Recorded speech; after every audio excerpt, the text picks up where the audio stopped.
হয়ে গেলে সকাল সকাল ট্যাংরা মাছ নিয়ে চলে আসছো। ট্যাংরা মাছগুলো সেই এই যে দেখো সবাই বড় বড় ট্যাংরা। আলু বেগুন দিয়ে ট্যাংরা মাছের ভালো করে ঝোল করবা। আলু বেগুন দিয়ে ট্যাংরা মাছের ঝোল সেই লাগবে, দেখতে থাকো সবাই। ট্যাংরা মাছগুলো কেটে ধুয়ে পরিষ্কার করে নিলাম। এবার কিছুটা নতুন আলু লম্বা লম্বা করে কাটবো, আর একটা বড় সাইজের বেগুন বড় বড় করে কাটবো। কড়াই বসিয়ে তেল ঢালবো।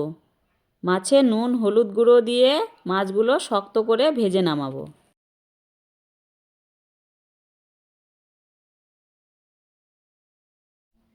মাছ ভাজা তেলে কিছুটা সাদা জিরা ভেজে পাটায় নেব।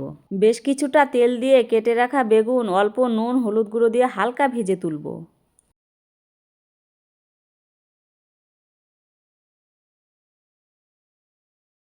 ওই তেলেই ফোড়ন দিব জিরা শুকনো লঙ্কা তেজপাতা।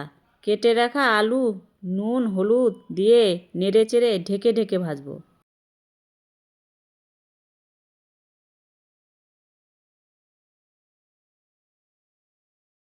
ভাজা জিরা আদা শুকনো লঙ্কা একসঙ্গে মিহি করে বেটে তুলব।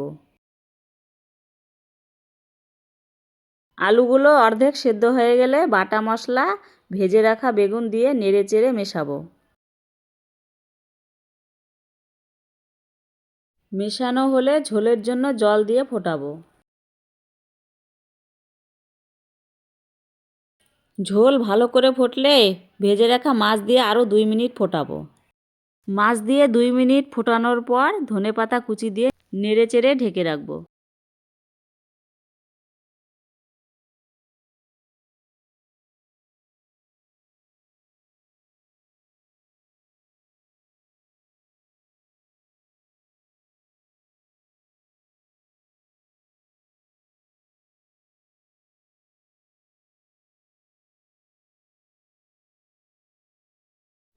এবারে গরম ভাতে পরিবেশন করব।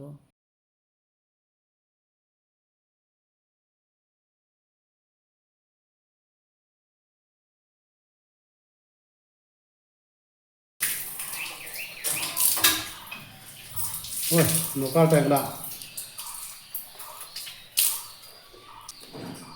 দারুণ।